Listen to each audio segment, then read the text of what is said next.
paro parcial de buses urbanos en Guayaquil continuará este martes. Los conductores, que piden un incremento de 15 centavos en la tarifa, dicen que la medida se mantendrá indefinidamente. Molino, la segunda hidroeléctrica del país y que el fin de semana ocasionó apagones, tiene problemas de mantenimiento desde hace 10 años, según un informe de la Contraloría. El gobierno de Daniel Noboa anunció que durante 3 meses no cobrará la planilla de electricidad a quienes consuman menos de 180 kilovatios, una medida que 7 de 8 candidatos consultados consideran populista y por hacer campaña con el dinero del Estado.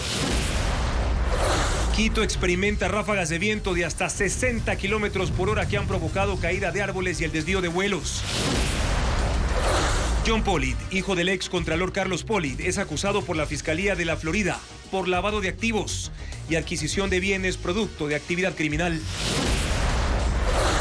El incendio en Aloac, en Pichincha, no ha logrado ser controlado desde el sábado y los bomberos no han podido cuantificar el número de hectáreas afectadas. La líder opositora, María Corina Machado, afirma que Edmundo González es el presidente electo de Venezuela pese a su salida a España, donde ya solicitó asilo. El técnico de la selección ecuatoriana introdujo cambios en la formación titular que jugará contra Perú mañana por las eliminatorias sudamericanas. ¿Qué tal, amigos? Lunes 9 de septiembre. Caos, desesperación y aglomeraciones también fue la tónica de hoy en distintos puntos de Guayaquil, cuya movilidad se vio alterada tras el paro parcial de transportistas urbanos, que por cierto continuará de forma indefinida. Con esta noticia comenzamos Televistazo Estelar. Bienvenidos.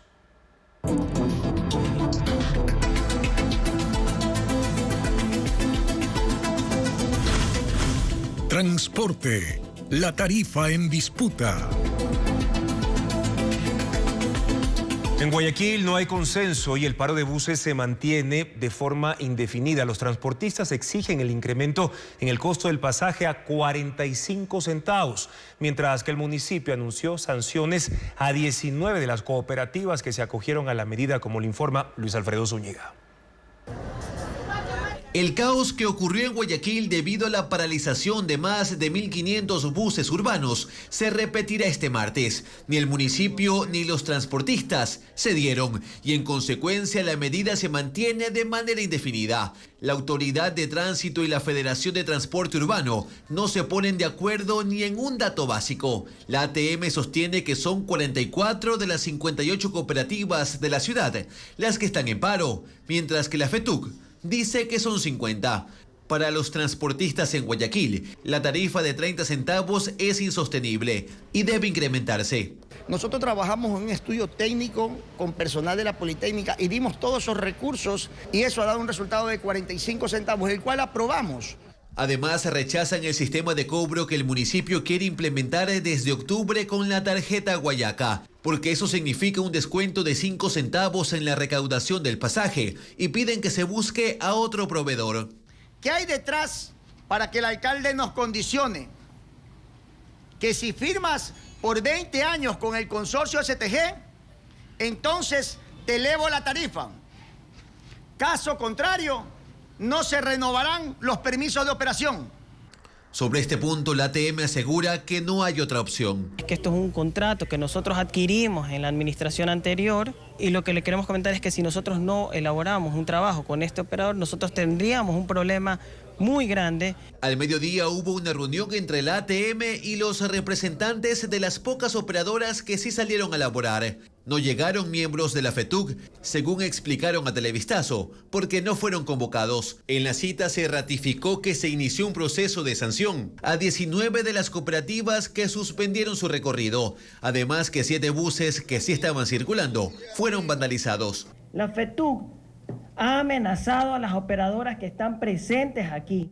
En la red social X, el alcalde Aquiles Álvarez señaló que la tarifa no se va a subir de la manera que quieren los transportistas, sino conforme a las exigencias ciudadanas. Y la ATM dijo que se han realizado 11 mesas de trabajo con la FETUC y que si no hubo consensos es por intereses políticos de los dirigentes o desacuerdos internos. Pueden sancionar a 19, 20, 25, 50 operadoras, quienes van a dejar sin servicio la ciudad de Guayaquil. ¿Será quien tiene las competencias? Nosotros no estamos en contra del alza del pasaje. Lo que queremos es que se mejore el servicio de transportación pública. Como contingencia, habrá 23 unidades adicionales de Metrovía, horario extendido en la Aerovía y 13.000 taxis. El paro de transporte urbano alteró la rutina en Guayaquil. Miles de personas esperaron por horas en las estaciones desesperadas, buscando alternativas para poder movilizarse desde distintos puntos de la ciudad. Incluso tuvieron problemas quienes llegaron a la terminal terrestre desde otros puntos de Guayas y el país. Aquí un informe de lo ocurrido. No a mucha gente le gustan los lunes y es de empezar la jornada laboral. Y terminó bastante parecido, con medio Guayaquil en las calles buscando la forma de volver a casa. Hora y media el carro y no había. Y los pocos carros que van y vienen son los que me dicen con el perrito no. Y me dejan ahí patear. Hoy el ritmo de la ciudad estuvo marcado por la necesidad de movilizarse. Y ese ritmo incluye no solo al que busca transporte, sino también al que aprovecha para ofrecerlo. El de la furgoneta, que no es que está haciendo negocio, sino que ayuda a los demás. Me voy a mi casa, pero... O el del bus institucional, que apoya, pero con tarifa propia. $1 o nadie viaja. O el del auto particular, que aprovecha para conseguir al menos para la gasolina del día. $25 hasta la bahía. Y como era arranque de semana, también en el terminal terrestre había un movimiento inusual. Hay quienes viven en otros cantones y cada lunes viajan a Guayaquil para trabajar. Ellos se encontraron con que no había manera de conseguir un bus para salir del terminal y también era bastante complicado tomar un transporte intercantonal o interprovincial para regresarse a casa. Un lunes distinto, difícil y un martes que amenaza conseguir igual. Y mucha atención porque el paro de transporte también afectó las clases en Guayaquil. Según el Ministerio de Educación, hoy se registró 66% de asistencia de los estudiantes y solo el 77% de los maestros en los planteles fiscales. Y ante el anuncio de los transportistas de que el paro será indefinido, la cartera de Estado anunció además distintas medidas. Mucho ojo, en la jornada vespertina las clases serán hasta las 4 de la tarde, mientras que en Durán y San Borondón se mantendrán en el horario normal. Ahora, ¿qué pasa con la jornada nocturna? Será virtual en los 3 cantones, Guayaquil, Durán y también en San Borondón. Los estudiantes y docentes que no puedan asistir deben continuar de todas formas sus actividades desde casa aplicando el uso de las fichas pedagógicas, mientras que las instituciones educativas particulares deben informar a los respectivos distritos educativos sobre la modalidad presencial o no presencial que van a aplicar, que van a adoptar. Las autoridades realizan el seguimiento constante de la situación para adoptar otras acciones en caso de que sea necesario.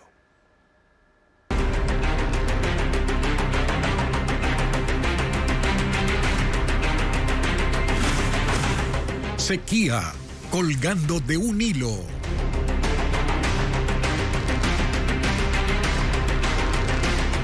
El gobierno atribuyó el último apagón a una falla humana en la central Molino en Paute. Un informe de la Contraloría aprobado en agosto, de hecho, dio cuenta de que hay fallas catalogadas como críticas y que los trabajos para solucionarlas han sido postergados. Diego Puente informa sobre cuáles son los problemas que persisten. La hidroeléctrica Molino en el Austro, que forma parte del sistema Paute, es la segunda más grande del país. Solo la supera Coca-Cola Sinclair. Por eso su correcto funcionamiento es vital para evitar apagones. Sin embargo, desde hace una década no se ha hecho el mantenimiento ni las reparaciones de fallas consideradas críticas. Estas se concentran en el túnel de carga de la fase C, es decir, el que lleva el agua de la represa a las turbinas. Lo revela la Contraloría en el informe que auditó el Plan Maestro de Electricidad. Los técnicos detectaron las primeras fallas en 2014. Pernos de anclaje con alto grado de corrosión, filtraciones con caudales importantes, presencia de bloques desprendidos del macizo rocoso e incluso la desintegración y descomposición de la roca en arena. Para cumplir con esos trabajos se calculó una inversión de $18.6 millones y la necesidad de parar la producción eléctrica durante 11 meses, ya que se requiere que el túnel no tenga agua. Cerrar la central implica dejar de producir 750 megavatios, 575 megavatios de molino y la diferencia, 175 megavatios de la central sopladora que se encuentra aguas abajo y que usa el agua turbinada de molino. 7 años después, en diciembre del 2021, SELEC completó los estudios de intervención que evidenciaron un aumento de los desprendimientos de rocas. Se realizó una nueva inspección subacuática y levantamiento de la información con los siguientes resultados: incremento de tramos críticos, 683 metros adicionales que presentan aspectos que requieren ser reparados. Este miércoles, SELEC dijo a Televistazo que está haciendo una consultoría para intervenir por partes del túnel porque por las circunstancias energéticas no hay forma de cerrar la central durante 11 meses. SELEC prevé hacerlo el próximo año. Los informes de Contraloría señalan que estos trabajos considerados prioritarios se vienen posponiendo desde el 2018 y ponen en riesgo la generación de 750 megavatios. El gobierno emitió medidas de cumplimiento obligatorio para los funcionarios públicos con el objetivo de optimizar el uso de electricidad y así mitigar los efectos del estiaje en el país. Entre las decisiones consta, por ejemplo, el ahorro de energía en las instituciones del Estado.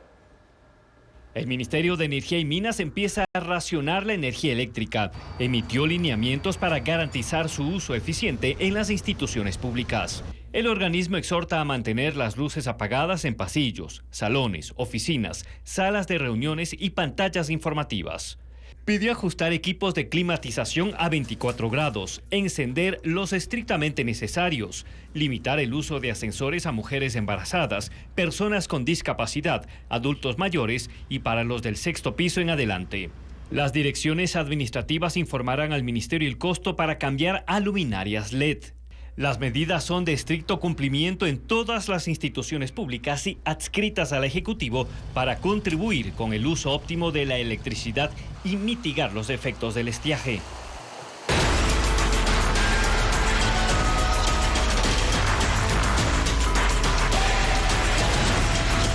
Con donaciones, con aroma electoral. Mediante una cadena nacional, el presidente Daniel Noboa anunció la gratuidad de las planillas de luz de hasta 180 kilovatios hora por 3 meses en medio del riesgo de apagones. Antes dispuso al Banco de Fomento en liquidación la condonación de deudas de hasta $5.000. Son 2 medidas de alivio económico para la población que llegan en medio de la pre-campaña por la reelección. Luisa María Heredia con el informe. Este año ha sido un año difícil. Fue en una cadena nacional grabada y transmitida la mañana de este lunes que el presidente Daniel Noboa hizo el anuncio. Después de haber ordenado las finanzas públicas, podemos encargarnos de la planilla de luz de los hogares de diciembre, enero y febrero. Las planillas de hasta 180 kilowatts de esos meses serán para las familias ecuatorianas completamente gratuitas. Es una medida de alivio, acotó Noboa, que ha sido tomada por un gobierno que quiere respaldar a su pueblo, pues cree que merece un descanso tras haber afrontado duros ajustes económicos, como el incremento del IVA y la eliminación del subsidio a las gasolinas. En la práctica es una dádiva que el régimen entregará a electores, ya que la campaña y los comicios presidenciales en que Noboa aspira a resultar reelecto están previstos justamente para enero y febrero de 2025, 2 de los 3 meses escogidos para la condonación. Este regalo le costará al fisco $34 millones y de acuerdo con el Ministerio de Gobierno, 3,5 millones de ecuatorianos resultarán beneficiados. No es el único gesto que ha tenido últimamente el presidente con los ciudadanos. El viernes firmó un decreto en el que dispuso al Banco de Fomento en liquidación la condonación de deudas de hasta $5.000. Se trata de una cartera vencida de 134,7 millones por 22.125 operaciones de crédito, que no entrarán a las arcas del Estado. Un Estado que aún tiene acreedores, que negocia cuentas que todavía no ha pagado. Y las declaraciones oficiales dan a entender que se vienen más anuncios. Noboa anticipó cuál sería su jugada el jueves, durante un evento en el que estuvo acompañado de la secretaria de Ecuador Crece sin Desnutrición Infantil, María José Pinto, su compañera de fórmula para las elecciones. En las próximas semanas vamos a ir anunciando los diferentes alivios económicos, así como apoyo al sector productivo y al sector de seguridad. Evento en el que se echaron flores el uno al otro y que concluyó con el lanzamiento de cientos de globos que, coincidencia o no, eran de los colores que identifican al movimiento oficialista. Los precandidatos a la presidencia de la República calificaron de populistas a las medidas anunciadas por el presidente Noboa. Argumentan que está haciendo campaña anticipada y financiada con el dinero del Estado. Adriana Bermeo recogió las posturas. Daniel Noboa pone en marcha una receta para ganar votos, con plata ajena, la de los ecuatorianos. 7 binomios que buscan la presidencia coinciden en esa acusación. En los últimos 4 días, el presidente decidió condonar deudas y no cobrar planillas de electricidad en diciembre, enero y febrero a quienes consuman hasta 180 megavatios. Luis Felipe Tillería de Avanza escribió en su cuenta de X que la decisión de Noboa es una locura, que lleva a más pobreza y dependencia, que el Estado no puede perdonar deudas con el dinero de todos porque eso solo genera un círculo vicioso de más déficit. El precandidato presidencial de Creo, Francesco Tabacchi, dijo a Televistazo: son propuestas de campaña extremadamente demagógicas. El presidente está usando el gobierno para hacer campaña a costillas del presupuesto de todos los ecuatorianos. El Partido Socialista en un comunicado aseguró que se trata de una estrategia electoral oportunista, que sí genera un ligero alivio en el bolsillo de un grupo de consumidores, pero entra en contradicción con la crisis energética que no logra resolver. Otros 4 candidatos calificaron a las medidas del presidente como populistas. Un presidente que está desesperado por su popularidad y no preocupado por los reales problemas del país. La verdad es que nada es gratis, todo sale del bolsillo del pueblo. Están financiando su campaña con el dinero de la gente. Señores del CNE, si esto que hace el presidente Noboa no es considerado un proselitismo político, bajemos el telón y encerrémonos en nuestras casas. El dinero del Estado tiene que gastarse en la gente, la obra pública y la obra social, pero no en absolutamente nada que pueda entenderse como un aprovechamiento para un proceso electoral. De los 8 candidatos entrevistados por Televistazo, Andrea González de Sociedad Patriótica es la única que discrepa. Dice que las últimas medidas son ayudas y no precampaña. Con la cantidad de apagones que hemos tenido como ecuatorianos es lo mínimo que puede venir a aliviar, pero es un alivio temporal y frágil. El hecho cierto es que esos beneficios se aplicarán durante los meses que coinciden con la campaña y las elecciones presidenciales de febrero próximo, y que así, según sus contrincantes, el mandatario los pone en desventaja y con la cancha inclinada. La líder de la oposición venezolana, María Corina Machado, dice que Edmundo González es el presidente electo, aunque haya salido del país. Machado agregó que el exilio de González en España no cambia la lucha que tienen contra el régimen de Nicolás Maduro y aseguró que ella seguirá en Venezuela. Todos sabemos. Aunque Edmundo González Urrutia se haya ido de Venezuela, sigue siendo el presidente electo. Así lo sostuvo este lunes la líder de la oposición de ese país, María Corina Machado, durante una videoconferencia con periodistas. Y lo es desde el 28 de julio hasta el día que se ha juramentado como presidente, que viene ahora, días de muchísima intensidad y peligro. Machado justificó el exilio de González, asegurando que se debe resguardar debido a la naturaleza criminal del régimen de Nicolás Maduro, aunque dijo que ella seguirá luchando desde Venezuela. No es coherente decir que es un régimen criminal que se ha quitado todas las caretas, que no tiene escrúpulos ni límites, aferrándose al poder y aspirar que la sociedad venezolana actuemos como si no lo fuera. Tenemos que actuar con la inteligencia, la resiliencia, la audacia y la prudencia para cuidar a los nuestros, empezando por el presidente electo. No dio detalles sobre las negociaciones para que González pudiera salir del país, pero espera que ahora tenga una voz más activa desde el exilio. Para mejorar... Edmundo González, quien desapareció de la vida pública luego de anunciar su triunfo en las elecciones del pasado 28 de julio, estuvo asilado en secreto en la Embajada de Países Bajos en Caracas hasta ayer, cuando llegó a Madrid en un avión del gobierno español. Hoy emitió un comunicado alegando que su salida de Venezuela se debió a una brutal represión.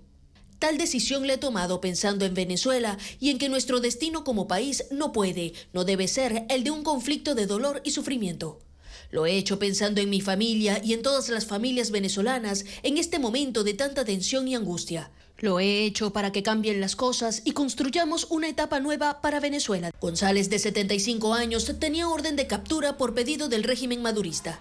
Era acusado de usurpación de funciones, delitos cibernéticos y conspiración, entre otros cargos, por la publicación de las actas electorales en una página web que no es del CNE. Mientras que dicha institución hasta la fecha no divulga esa información pese a los insistentes pedidos dentro y fuera de Venezuela. En El Salvador, la noche del domingo, un helicóptero de la Fuerza Aérea se estrelló, dejando 9 fallecidos, entre ellos el jefe de la policía.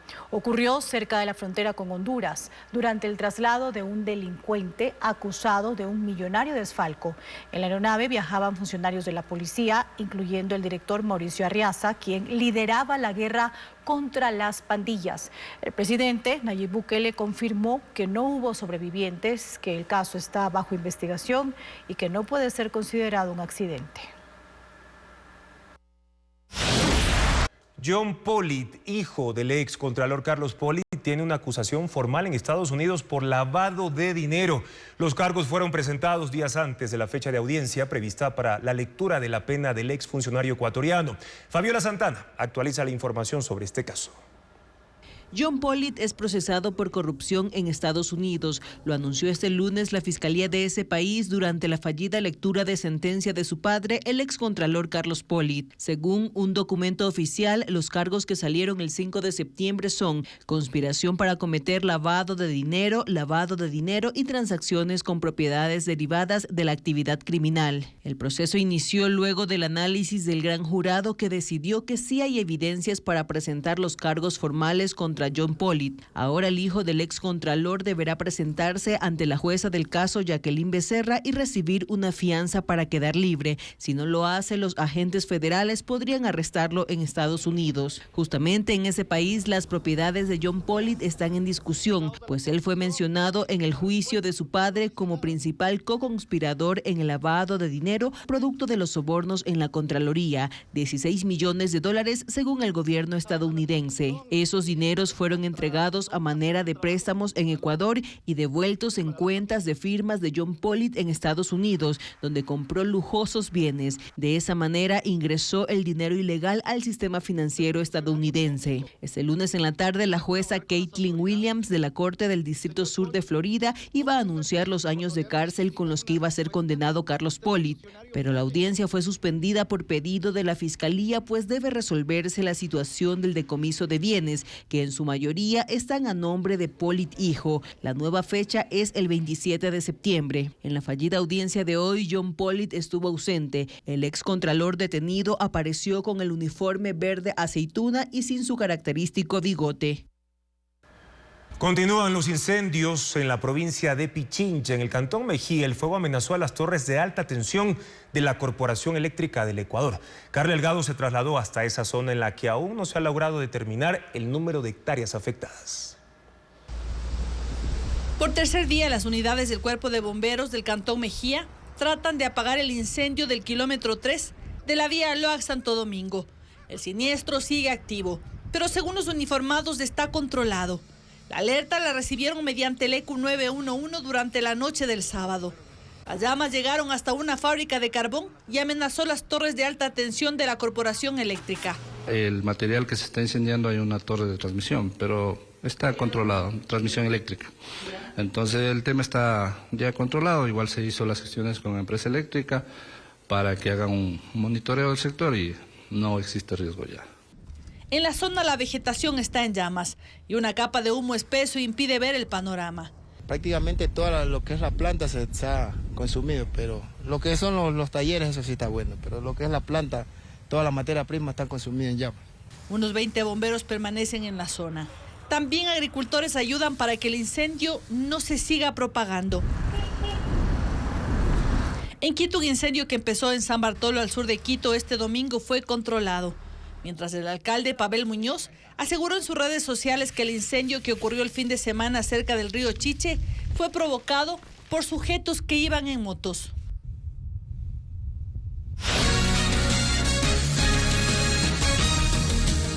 En su testimonio, Michael Hernández relató el pago a un juez del Tribunal Contencioso Electoral para fallar a favor del prefecto de Chimborazo. Según el procesado, el asesor del funcionario le informó que cancelaron $30,000. Jacqueline Rodas con más detalles.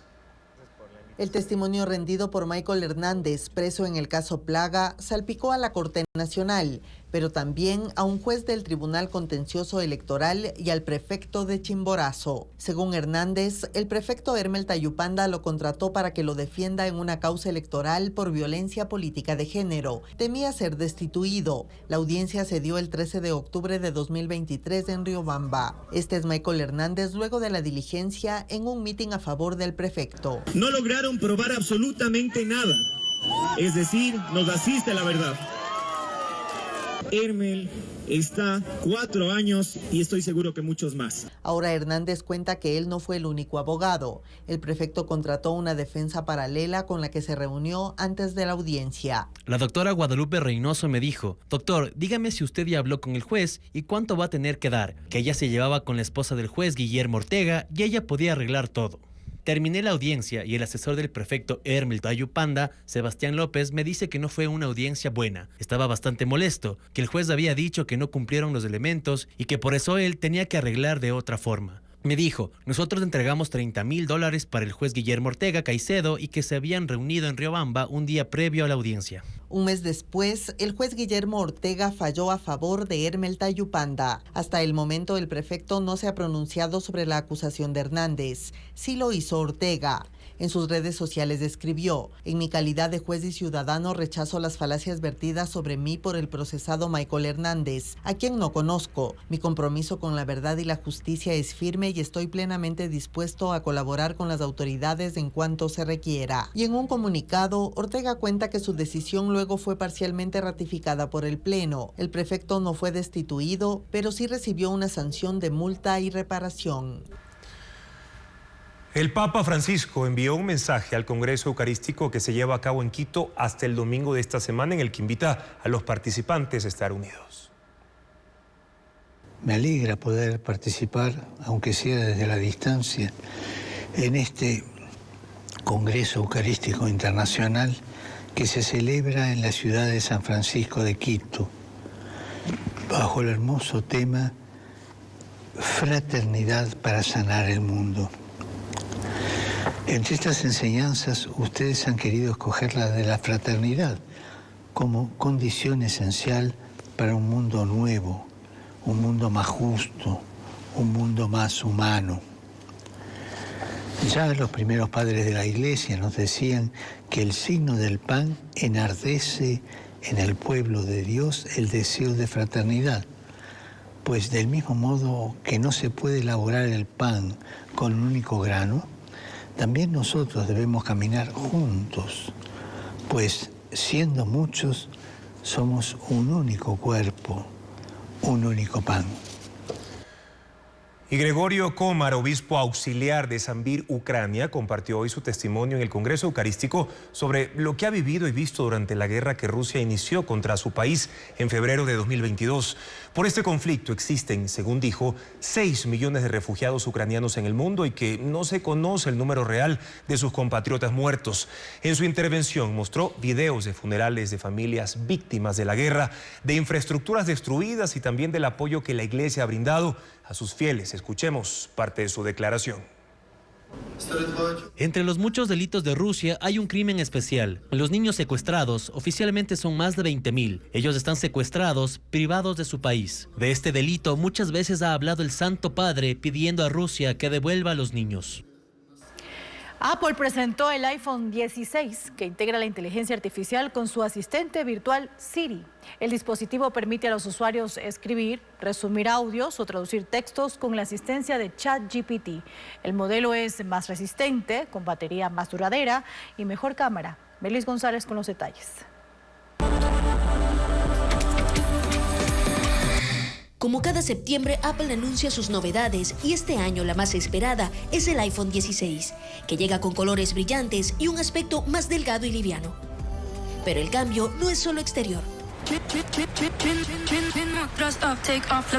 La compañía dijo que el modelo marca una era emocionante, pues fue diseñado desde cero, teniendo en cuenta la Apple Intelligence, la inteligencia artificial de la compañía que permite al usuario vincular textos con ChatGPT para modificarlos en tiempo real, hacer consultas, traducirlos e incluso resumirlos.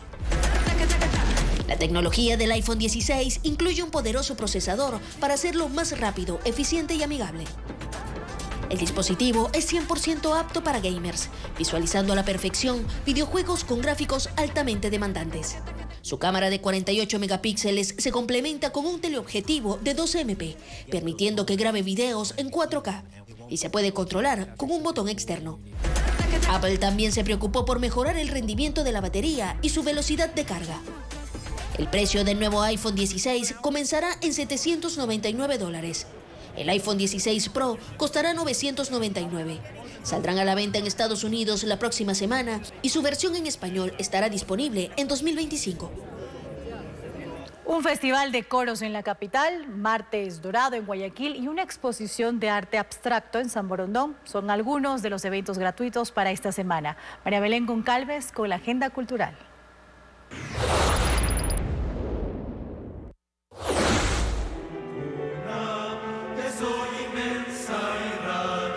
Voces desde la mitad del mundo.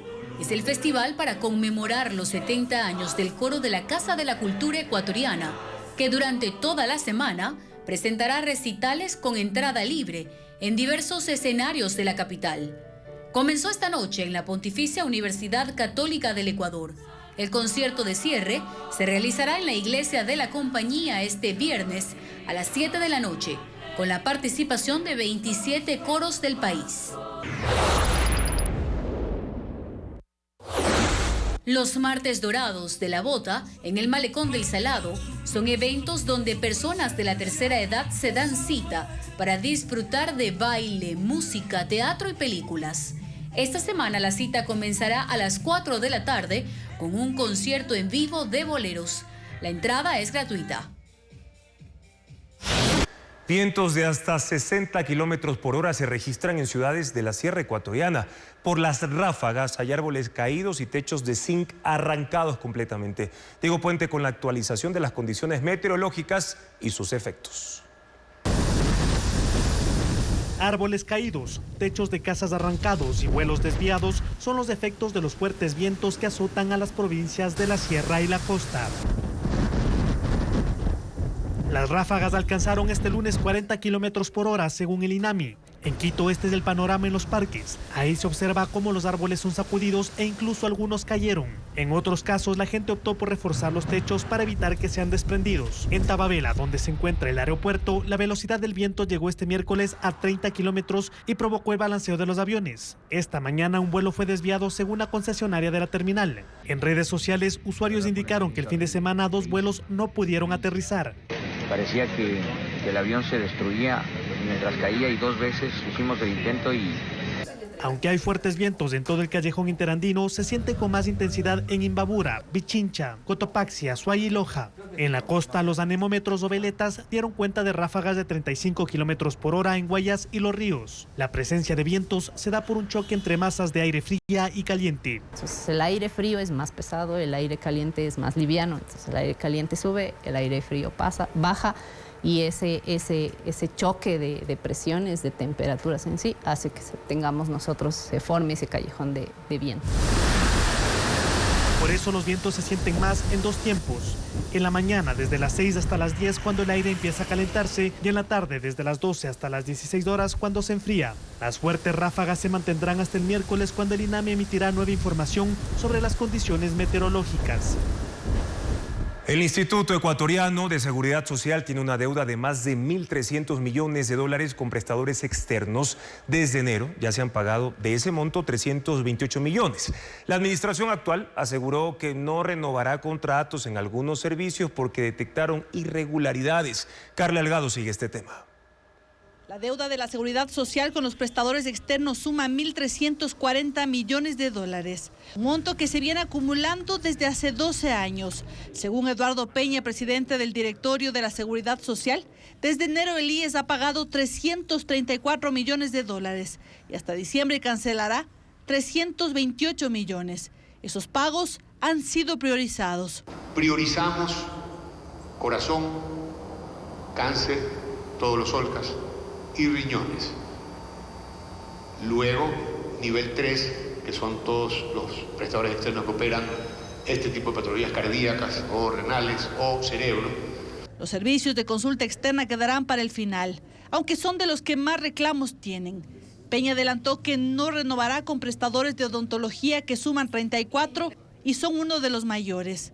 Hemos detectado mucho abuso en los prestadores odontológicos externos y vamos a limitar la atención odontológica a los centros propios del IES. No detalló cuánto se pagaba por estos servicios. Lo hemos ido ajustando respecto a las necesidades del IES en cuanto a cuánto necesitamos derivar y cuánto necesitamos hacer nosotros. Esta administración trata de que los hospitales, centros y subcentros de la Seguridad Social suban su calidad y su cantidad de atención a niveles que superen el 90%. Creo yo que estábamos sobre el 60%. De la deuda con Solca solo habló del núcleo Cuenca, que no recibe pacientes del IES desde hace un año. Con ellos están en conversaciones para que lo vuelvan a hacer, porque según dijo pagó 2 de los 6 millones que le adeuda. Esperan llegar a acuerdos para reanudar la atención en 4 meses. Esta noche la Comisión de Fiscalización espera iniciar el juicio político en contra de la fiscal Diana Salazar, aunque para mañana se anuncia un pedido para que el proceso se archive por supuestos incumplimiento en cuanto a los plazos. La mesa se reunirá a las 21 horas también para definir si acatan o no la sentencia judicial sobre los juicios políticos de exministros de Guillermo Lasso. Patricio Díaz informa. El juicio político a la fiscal Diana Salazar puede empezar esta noche. El tema está en el orden del día de la Comisión de Fiscalización. La sesión fue convocada por la presidenta Pamela Aguirre a las 21 horas de manera presencial, después de que el juez Edgar Romero la multó por no acatar su sentencia. Ella debía retomar de manera inmediata los juicios políticos a 3 exministros del anterior gobierno y suspender el que estaba en trámite, de la ministra del Interior, Mónica Palencia. Y como la comisión es un cuerpo colegiado, el juez pide que todos sus miembros se pronuncien. Primero, sobre la sentencia, y segundo, saber qué vamos a hacer con el juicio político de la ministra del Interior, que seguramente tiene que ser suspendido dentro de la comisión, no solamente por parte de la presidenta, es decir, acatar la sentencia. Luego de que esto se defina, hay consenso en que se debe informar al juez de que no se pueden retomar de inmediato los juicios a los exministros de Lasso, que no se han completado las firmas que fueron retiradas y en el orden en que estaban los juicios. El que sigue es el de la fiscal general. En eso coincide incluso el oficialismo. Mediante el orden de prelación, como dice la ley orgánica de la función legislativa, primero el juicio de la señora fiscal, después acatando la sentencia, los juicios del exministro Lasso y terminando con el que corresponda, que es el de la señora Palencia. Pamela Aguirre incluyó precisamente como segundo punto del orden del día el inicio del proceso político contra la fiscal. De todas formas, este martes, el asambleísta socialcristiano Otto Vera presentará un cambio del orden del día para pedir al Pleno la preclusión del juicio político a la fiscal Salazar.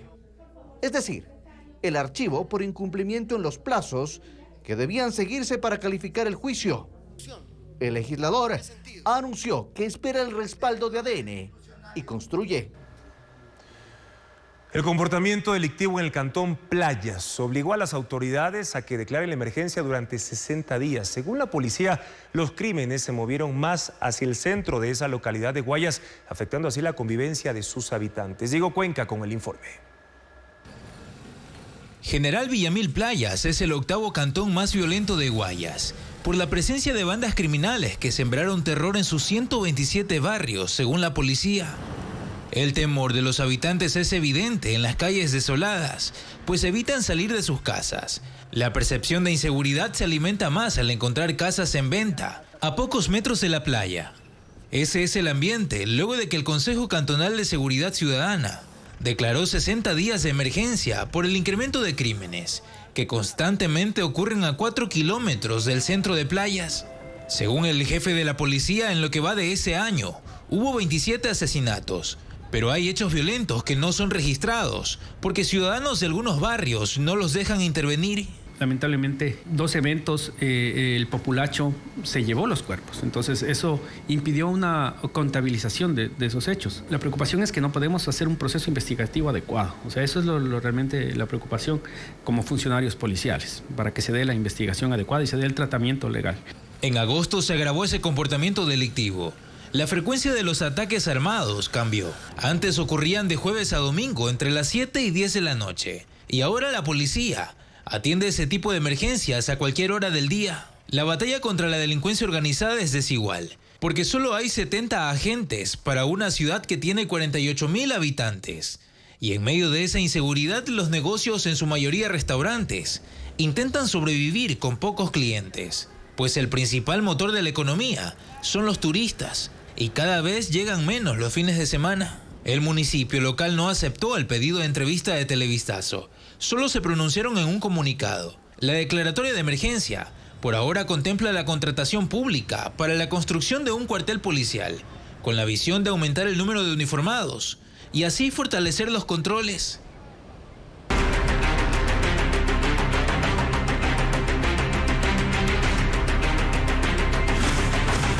Sequía, colgando de un hilo.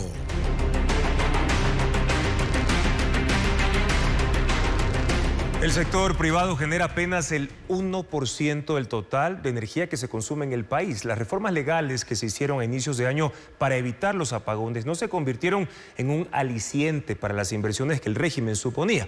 Ante la crisis, el gobierno ahora busca que las industrias enciendan sus generadores de emergencia y le vendan incluso esa energía al Estado.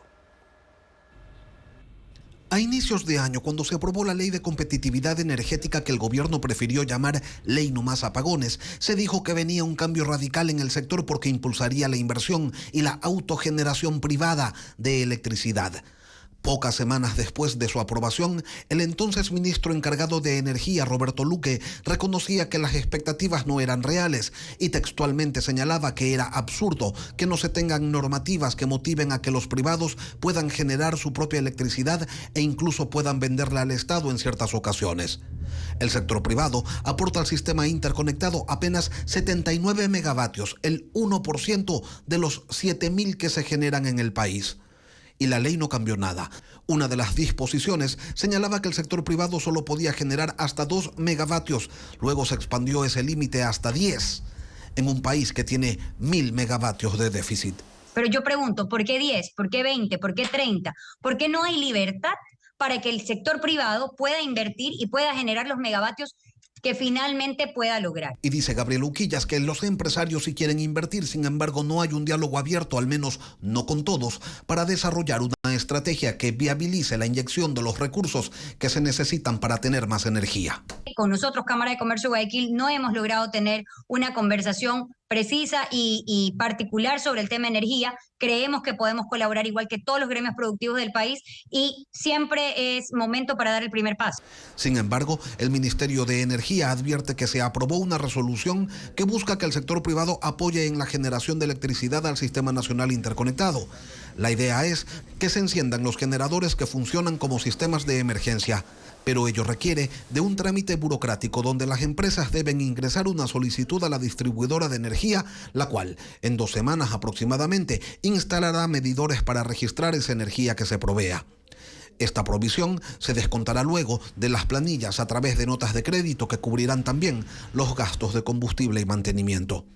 Como es voluntario el ejercicio, no está claro aún cuánta energía podría incorporarse al sistema interconectado con esta medida. Y mientras tanto, la sequía prolongada y el uso del agua del embalse Mazar en Paute provoca que su nivel caiga a un ritmo de 80 centímetros cada día. Diego Puente con el reporte de la situación. La sequía prolongada en el Austro es uno de los factores para que el nivel del agua en el embalse de Mazar, el más grande del país, disminuya a un ritmo de 80 centímetros por día. La mañana de este lunes, la cota en la represa llegó a 2.131 metros sobre el nivel del mar. 9 días antes marcaba 2.138. Si la tendencia a la baja continúa, afectará la generación hidroeléctrica del sistema Paute, lo que se traduce en apagones. Las autoridades monitorean a diario este nivel porque para operar con seguridad, la central necesita que el agua sobrepase 2.115 metros sobre el nivel del mar. El agua disminuye no solo por la falta de lluvias en el Austro, sino porque las reservas son utilizadas porque las compuertas se abren para generar electricidad.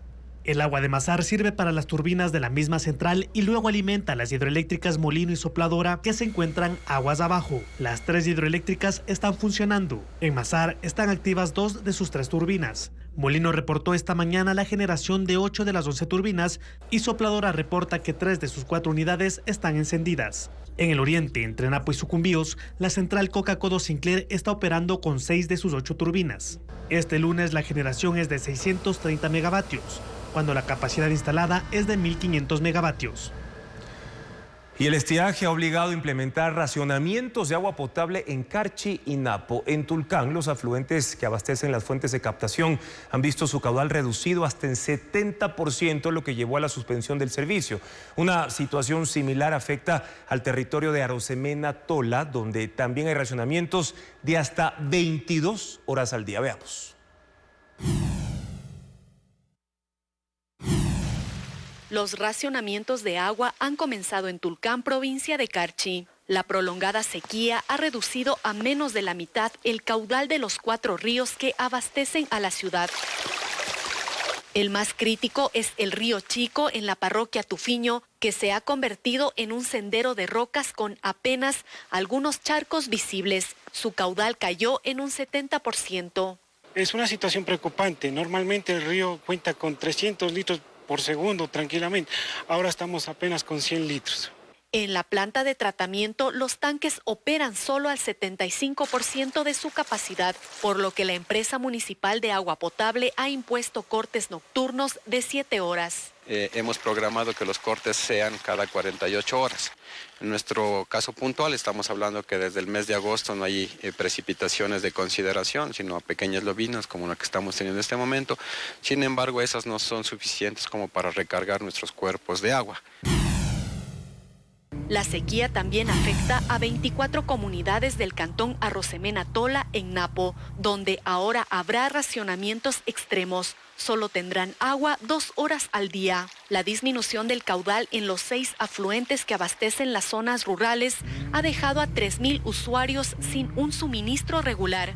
Al no tener tanqueros, el municipio utiliza camionetas para transportar tanques de agua y distribuirla a los afectados entre las 4 de la tarde y las 8 de la noche. En Cuenca, las recientes lluvias frenaron el inicio del racionamiento de agua previsto para esta semana en la zona urbana. Aunque la empresa municipal Etapa asegura que no se aplicarán recortes por ahora, la ciudad sigue al borde de medidas restrictivas debido a los bajos caudales de los 4 ríos, especialmente del Tomebamba, que continúa en estiaje. Y en California se llevó a cabo un campeonato de surf para perros, en el que los canes demostraron sus habilidades. Los dueños aseguran que sus mascotas dominan perfectamente la tabla de surf y lo hicieron por una buena causa. Más detalles de esta iniciativa con Ileana Suárez. Fondos para programas de ayuda de animales sin hogar. Y así concluimos esta emisión informativa. Amigos, gracias por habernos acompañado.